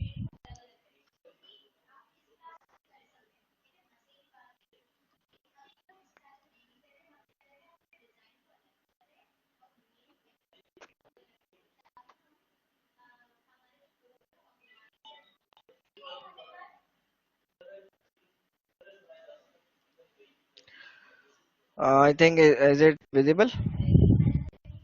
नो सर, जी नो, विजिबल नहीं हो रही सर। नहीं सर, विजिबल नहीं आ रही। स्लाइड नहीं आ रही सर? जी अब आई है सर। अब आई है, अब अब आ आई है गई। शेयर। आ गई ना सर, थोड़ा यानी कि सिस्टम स्लो है। ओके चले ठीक है, ये अब लॉस है कुछ इसको काउंट करें तो आई थिंक 10 लॉस या 9 लॉस बनते हैं। इसमें कुछ लॉस जो है ऐसे हैं जो कि मैं आपको सामने लिख चुका हूँ, तकरीबन 5 या 6 लॉस ऐसे हैं जो मैं आपके लिए लिखे हैं सामने, और कुछ लॉस ऐसे हैं जो कि लिखे नहीं है लेकिन बहुत ही स्ट्रेट फॉरवर्ड से लॉस है, इनको आप प्रीवियसली यूज करते रहे हैं। और ये मैंने आप लोग से कहा है कि ये टिप्स के ऊपर आप लोग याद कर लीजिए, कॉन्सेप्ट के साथ याद करेंगे तो आपको याद भी आसानी से हो जाएगा। और जब आप प्रूफ करने के ऊपर आएंगे वेरियस लॉस वेरियस आइडेंटिटीज को तो भी आपको परेशानी नहीं होगी। तो नेक्स्ट लेक्चर से पहले पहले कोशिश करें ये सारे लॉस आपको टिप्स के ऊपर याद हो जाएं ताकि आपको नेक्स्ट लेक्चर को ग्रिप करने में आपको आसानी रहेगी। मैं आइडेंटिटी लॉ, इसमें सबसे पहला लॉ जो लिखा हुआ आइडेंटिटी लॉ, ये ऑलरेडी मैं डिस्कस कर चुका हूँ, लिख चुका हूँ आपके सामने।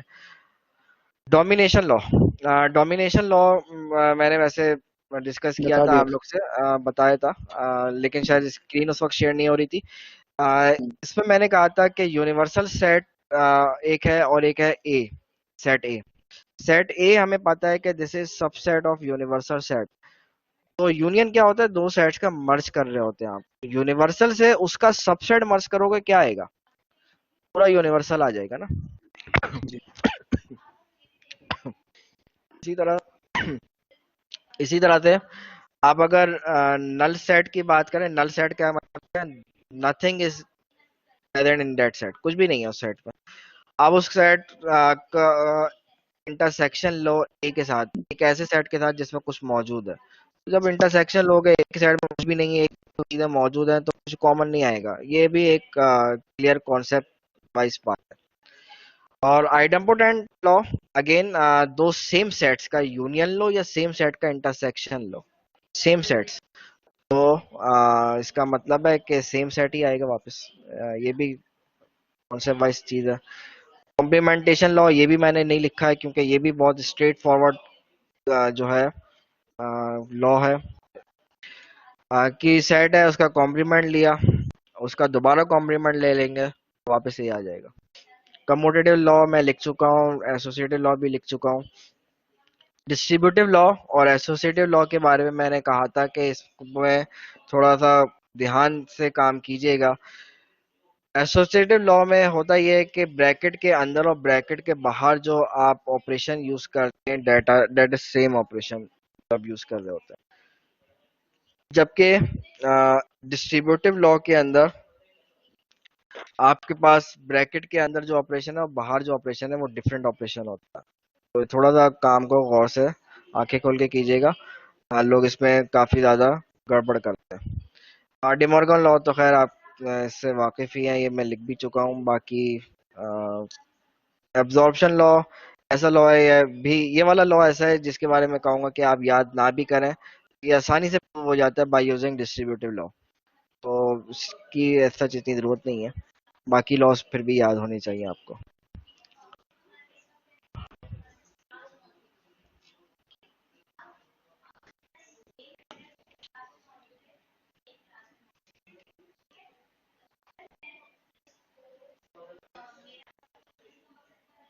तो यहाँ तक सारी चीजें क्लियर है।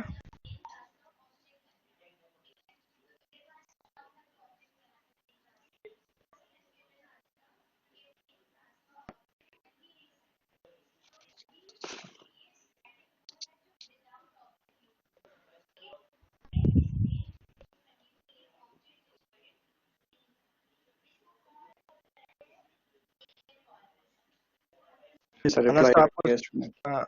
अनस साहब कुछ पूछ रहे हैं?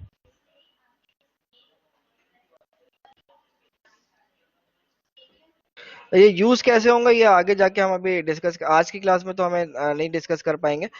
लेकिन लॉस यूज कैसे होंगे ये बात की बात है। फिलहाल ये लॉस जो मैंने आपको समझाया, ये आपको इसका कॉन्सेप्ट ये याद होनी चाहिए बहरहाल।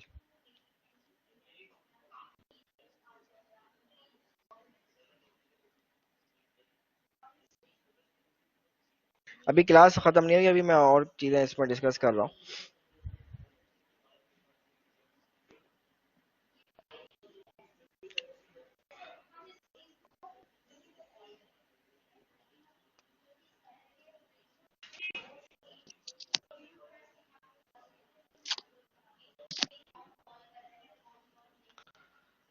ओके जनाब, अब ये हमारे पास चीजें थी जो कि हमने डिस्कस कर रहे थे, कुछ लॉस हैं। अब मैं इनको बाय यूजिंग मेंबरशिप टेबल इनको प्रूफ करते हैं। मेरे पास कोई लॉ है, कोई भी लॉ उठा लें, लेट से आपका बचपन का कोई लॉ उठा लेते हैं, जिसे हम कहते हैं प्रूफ डिमॉर्गन्स लॉ। लॉस को प्रूफ करने के दो तरीके होते हैं, एक होता है बाय यूजिंग मेंबरशिप टेबल किया जाता है, एक और तरीका होता है बाय यूजिंग सबसेट का जो कॉन्सेप्ट है उससे किया जाता है। मैं बहरहाल अभी आपको फिलहाल बाय यूजिंग मेंबरशिप टेबल कैसे प्रूफ किया जाता है, कोई भी लॉ अगर आपको दे दिया जाए तो उसको यूज करके आप कैसे प्रूफ करते हो, ये चीज हम डिस्कस कर रहे हैं। डिमॉर्गन लॉ कोई सा भी एक उठा लेते हैं। मैंने कहा कि चलें ये वाला प्रूफ करते हैं, ए यूनियन बी का complement is equals to A complement intersection B complement. Before going to this proof, मैं एक चीज आई थिंक ऊपर मैं डिस्कस नहीं करी है। मैं आपको कॉम्प्लीमेंट का मेंबरशिप टेबल बताना चाह रहा हूँ। मेरे पास कितने एक ही सेट, अभी फिलहाल इसको एग्जाम्पल को एक लम्हे के लिए छोड़े, मेरे पास अभी कितने सेट लिखे हुए नजर आ रहे हैं, एक ही सेट है। तो टू की power n, how many rows will be there? Only two, two की पावर वन, तो दो रॉस आएंगी आपके पास सिर्फ। तो दो रॉस है यानी कि एक में वन आ जाएगा, दूसरे में जीरो आ जाएगा। एक ही अभी मैं इस एग्जाम्पल पे बात नहीं कर रहा, अभी मैं वैसे आपको कॉम्प्लीमेंट का बारे में बता रहा हूँ कि उसका मेंबरशिप टेबल क्या होता है। कॉम्प्लीमेंट का कॉन्सेप्ट क्या है? कॉम्प्लीमेंट का कॉन्सेप्ट ये है कि जो चीज ए में है वो ए कॉम्प्लीमेंट में नहीं आएगी, या जो ए में नहीं है वो ए कॉम्प्लीमेंट में आएगी। जस्ट लाइक इन्वर्टर, इन्वर्टर वाला काम होता है। मतलब ऑन ऑफ वाली चीज के आप क्या मतलब वही है ना कि आपके लिए कुछ दिन है तो इसके लिए रात है, इसके लिए रात है तो ये आपके लिए दिन है। बिल्कुल ऑपोजिट चीज हो रही है। तो अब मैं आता हूँ इसमें इसके प्रूफ पे। तो इसके प्रूफ के लिए मेरे पास कितने सेट्स गिवन है, पहले कॉलम बनाते हैं, कौन कौन से कॉलम की हमें जरूरत पड़ेगी। पहले सेट ए है, सेकंड सेट इज बी। अब मुझे मैथमेटिक्स का रूल पता है। लेफ्ट साइड पे मैथमेटिक्स का रूल ये कहता है कि पहले ब्रैकेट सॉल्व होगा। पहले ब्रैकेट के लिए कह रहा है पहले यूनियन लोगे आप, फिर ब्रैकेट सॉल्व होने के बाद आप क्या ऑपरेशन लगाओगे, जो इसका होल ऑपरेशन जो इसके ऊपर लगा हुआ है, यानी कि ए यूनियन बी का कॉम्प्लीमेंट ले लोगे। ये तो हो गई लेफ्ट साइड तक पूरी बात कंप्लीट। लेफ्ट साइड में ये चीजें रिक्वायर्ड है, पूरी लेफ्ट साइड हो गई। अब आ जाए राइट साइड पे। राइट साइड पे मुझे एक चीज नजर आ रही है, ए का कॉम्प्लीमेंट। दूसरा मुझे नजर आ रहा है इसमें बी का कॉम्प्लीमेंट। और फिर मुझे नजर आ रहा है इसमें इनके दरमियान ऑपरेशन इंटरसेक्शन का। पहले सबसे पहले काम मैंने ये किया कि जो जो ऑपरेशंस या जो जो कॉलम्स मुझे रिक्वायर्ड थे, मैंने सारे कॉलम्स यहाँ पे बना लिए। कॉलम्स बनाने के बाद अब आपको ये इसमें जो है ये बात तो पता है कि भाई दो सेट्स हैं, तो how many rows, there will be four rows, 1 1 0 0। और बी में 1 0 यूनियन के बारे में हमें पता है। यूनियन का मेंबरशिप टेबल हम पीछे डिस्कस कर चुके हैं। यूनियन का मेंबरशिप टेबल ये कहता है कि कम से कम एक जगह पे भी 1 है तो आंसर उसका 1 आता है। एक जगह 1 है, आंसर 1 आएगा। 1 है, 1 आएगा। 0, दोनों जगह 0 तो आंसर 0 आता है। कॉम्प्लीमेंट का कॉन्सेप्ट क्या है? कॉम्प्लीमेंट का ये कॉन्सेप्ट जो है हमने डिस्कस किया कि अगर 1 है तो उसको 0 बना दो, 0 है तो उसको 1 बना दो, 1 है तो उसको 0 बना दिया, 1 है तो 0 बना दिया, इसको भी 0 और देन 1।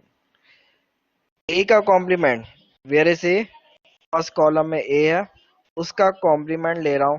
तो उसका कॉम्प्लीमेंट लेने के लिए 1 है तो इसको 0 बना दिया, इस वाले 1 को भी 0, एंड 0 है तो उसको 1 बना दिया। देन बी का कॉम्प्लीमेंट, वेयर इज बी, ये रहा बी। बी में जहां जहां 1 आ रहा है उसको 0 बना दिया, इस 0 को 1 बना दिया। देन इसको 0 बना दिया, देन इसको 1 बना दिया। इधर क्या लिखा हुआ है? A complement intersection B complement. Intersection का मेंबरशिप टेबल क्या होता है, ये इसका कॉन्सेप्ट हमने पीछे डिस्कस किया। इसका कॉन्सेप्ट ये था कि आप इंटरसेक्शन में जब दोनों चीजों में दोनों सेट्स में कोई चीज प्रेजेंट है तो इंटरसेक्शन में लिखते हो। कोई एलिमेंट ना सेट इस वाले में सेट में ना इसमें है तो उसको 0 लिखोगे आप। कोई एलिमेंट ऐसा है जो कि फर्स्ट सेट में प्रेजेंट नहीं है लेकिन सेकंड सेट में प्रेजेंट है, उसको आप 1 लिखोगे। कोई एलिमेंट ऐसा है जो कि फर्स्ट सेट में मौजूद है, दूसरे में प्रेजेंट नहीं है, तो उसको 1 लिखोगे। Sorry sorry sorry sorry sorry sorry sorry sorry, intersection बना रहा हूँ। इंटरसेक्शन का कॉन्सेप्ट ये है कि आपके पास कोई एलिमेंट दोनों सेट में प्रेजेंट ना हो, प्रेजेंट हो तो फिर उसको लिखा जाता है। तो इसमें देखा जाए फर्स्ट सेट में प्रेजेंट नहीं है, सेकंड में मौजूद है तो नहीं लिखोगे। कोई एलिमेंट फर्स्ट में मौजूद है सेकंड में नहीं है, मतलब कॉमन चीजें ली जाती हैं, ये भी 0 आएगा। कोई एलिमेंट ऐसा है जो कि दोनों सेट में मौजूद है तो उसको आप 1 लिखोगे। ये मैंने मेंबरशिप टेबल जहां तक मुझे ऑपरेशंस दिए हुए थे वो मैंने बना लिया। मुझे कैसे पता चलेगा कि मेंबरशिप टेबल यहाँ पे कंप्लीट हो गया? आप देखें जो जो चीजें ऑपरेशंस दिए हुए थे वो सारे कॉलम बना लिए आप। एक ये वाला ऑपरेशन था ए यूनियन बी का होल कॉम्प्लीमेंट, उसका ऑपरेशन, उसका कॉलम ये रहा। दूसरा ऑपरेशन मेनली ये था, पूरा एज होल देखा जाए उसका कॉलम ये रहा। ये जो दो मैंने रेड कलर से कॉलम को हाईलाइट किया है, अगर आप इनको देखें तो इनके कॉलम, अगर इनके कॉलम सेम बन जाए, सेम कॉलम का मतलब ये है जहाँ पे फर्स्ट कॉलम में जहाँ पे जहाँ जहाँ जीरो आ रहा है तो उसमें भी जीरो आए, और जहाँ फर्स्ट कॉलम में वन आ रहा है उसमें भी वन है। मुझे इसमें सेम कॉलम बिल्कुल एग्जैक्टली सेम कॉलम बनते हुए नजर आ रहा है, तो मैं ये कह सकता हूँ कि दोनों के मेंबरशिप टेबल सेम बन रहे हैं। That's why we can say that these two things are equal. ये आप कहोगे by using membership table proof करने का कहा जाए तो ये इस तरह से प्रूफ किया जाता है।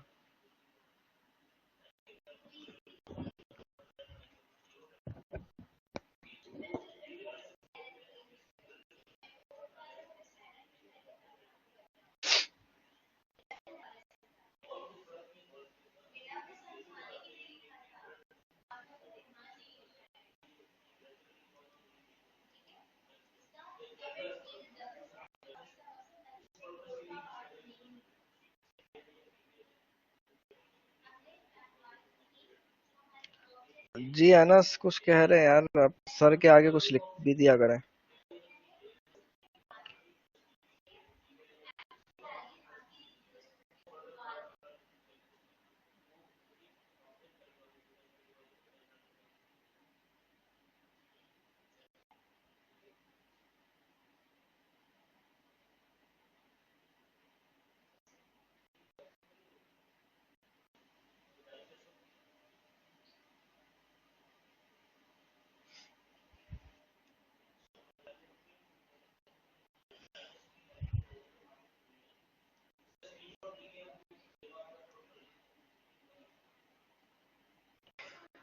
टेलीग्राम ग्रुप ऑलरेडी बना हुआ है। आप अगर डिस्क्रीट स्ट्रक्चर का जो ब्लैकबोर्ड है ना, उसमें लेक्चर्स का अगर आप लिंक खोलेंगे उसके अंदर टेलीग्राम का लिंक मौजूद है।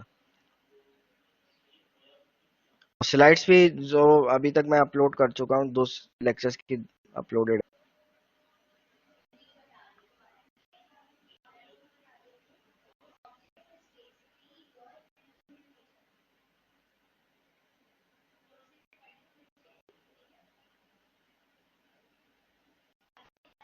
मोहसिन आपने कुछ पूछा था, असल में स्क्रॉल ऊपर चला जाता है इसलिए मैं देख नहीं पाया।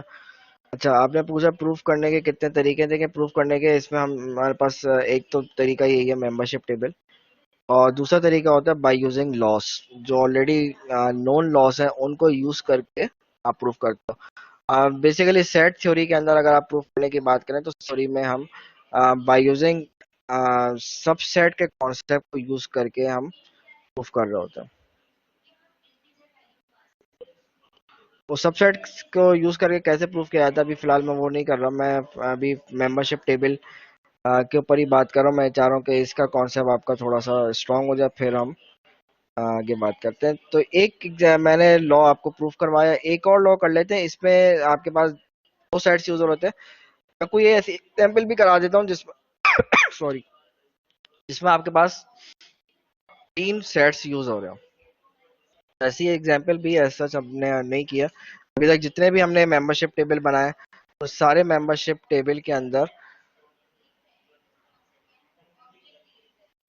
उन सारे मेंबरशिप टेबल के अंदर जो है दो सेट्स यूज हो रहे थे। अब जो है मैं तीन सेट्स वाला भी एक कर लेते हैं, ए यूनियन बी और intersection A union C. Question की स्टेटमेंट सेम है, ऊपर से कॉपी पेस्ट कर लीजिएगा। वही स्टेटमेंट है, use membership table to distributive law. दो डिस्ट्रीब्यूटिव लॉ है, उसमें से एक है distributive law of union over intersection, इसका पूरा नाम है। जो चीज बाहर लिखी होती है उसको साथ ऑफ लगाते हैं, जो चीज अंदर लिखी होती है उसके साथ ओवर वर्ड यूज करते हैं। Distributive law of union over intersection, और इसको याद करने का सीधा साधा सा तरीका है कि इक्वल्स टू के बाद जो सा ऑपरेशन अंदर होता है ब्रैकेट, वो ब्रैकेट से बाहर आ जाता है, और जो ब्रैकेट के बाहर होता है ऑपरेशन लेफ्ट साइड पे, वो राइट साइड में अंदर आ जाता है। यूनियन ब्रैकेट के अंदर आ गया और इंटरसेक्शन बाहर आ गया। और ए को दोनों के साथ डिस्ट्रीब्यूट कर दीजिए, बी और सी दोनों के साथ डिस्ट्रीब्यूट कर दीजिए, तो बड़ा आसानी तरीके से आप इसको याद कर सकते हैं। अब मैं इसमें इसका मेंबरशिप टेबल बना रहा हूँ, ए बी सी।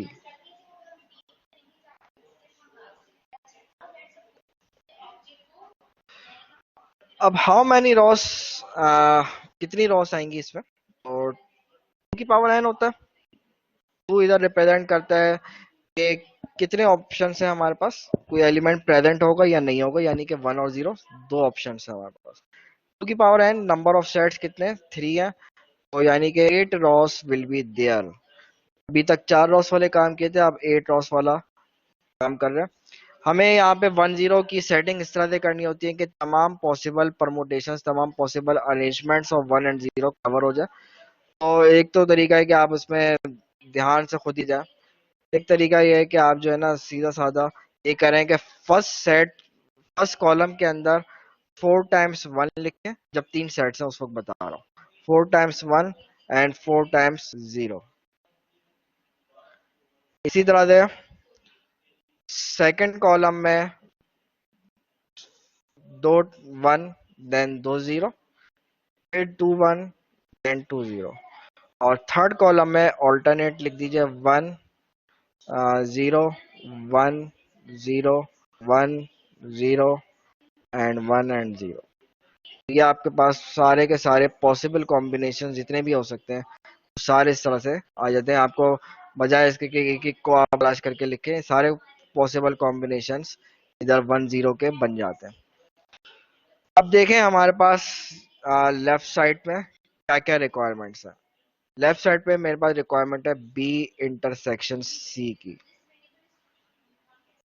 एक चीज पहले ब्रैकेट सॉल्व होता है, बी इंटरसेक्शन सी, फिर जो इसका आंसर आएगा उसका मैं यूनियन ले लूंगा ए के साथ। ये हुई अभी सिर्फ लेफ्ट साइड।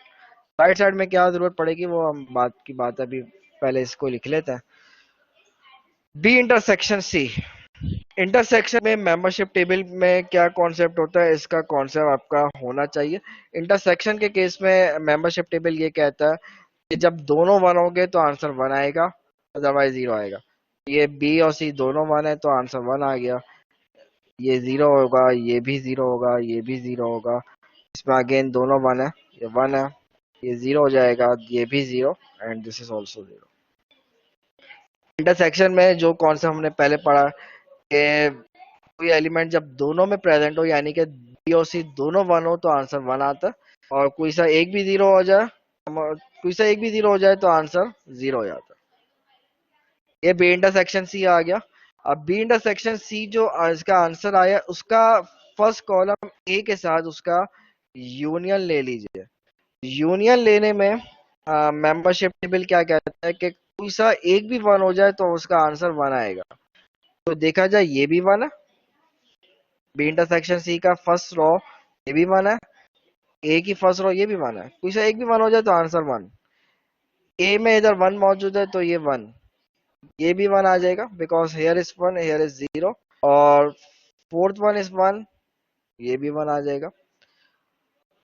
इसका ए देखें, इसका फिफ्थ रो देखें, ये जीरो है और इसकी फिफ्थ रो वन है, तो अगेन दिस इज वन, ये दोनों जीरो है। सॉरी, ए की सिक्स रो इज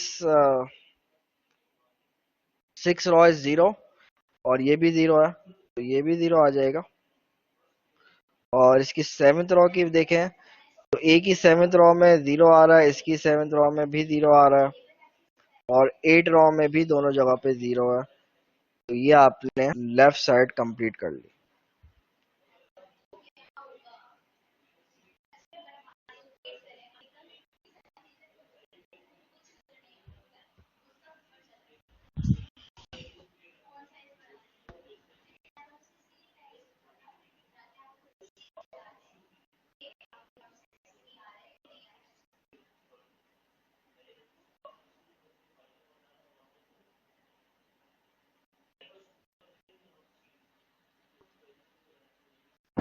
ये हो गई आपकी लेफ्ट साइड कंप्लीट।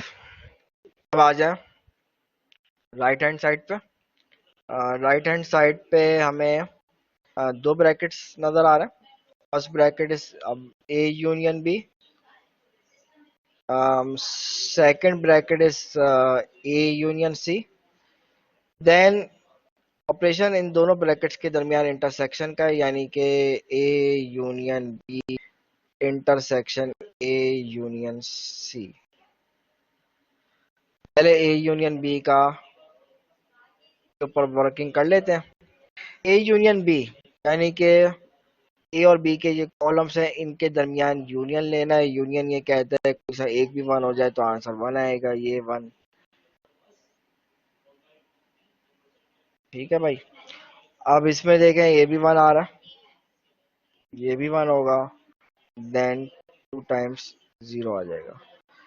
ए और सी का यूनियन, फर्स्ट और थर्ड रो का यूनियन, कोई सा एक भी वन हो जाए तो आंसर वन आता है। One and one, this is also one, this is also one, then this is also one, और ये जीरो आएगा, और इसी तरह से this is one and this is zero. ये आपने ए यूनियन बी और ए यूनियन सी निकाल लिया। अब ये जो दोनों निकाले इनका इंटरसेक्शन लेना है। इनका आप जब इंटरसेक्शन लेंगे तो ये हमारे पास वन आ जाएगा, this is also one, this is also one and this is also one, one. ये इंटरसेक्शन में ये होता है कि कोई सा एक भी जीरो हो जाए तो आंसर जीरो आता है। इधर भी जीरो हो जाएगा एंड इधर भी जीरो हो जाएगा। हमें कैसे पता चलेगा? मेंबरशिप टेबल कंप्लीट हो गया। आप देखें आपके पास जो ऑपरेशंस दिए हुए क्वेश्चन के अंदर वो सारे ऑपरेशंस आपने लिख लिए। एक ऑपरेशन है A union B intersection C, उसका कॉलम कहाँ है? उसका कॉलम ये रहा, A union B intersection C का कॉलम। राइट साइड पे ये पूरा अगर आप एज होल देखें, A union B intersection A union C, वो ये रहा। ये जो दोनों चीजें लिखी हैं लेफ्ट साइड और राइट साइड, आपने जब इनके कॉलम बनाए, अगर इनके कॉलम बिल्कुल सेम बन जाते हैं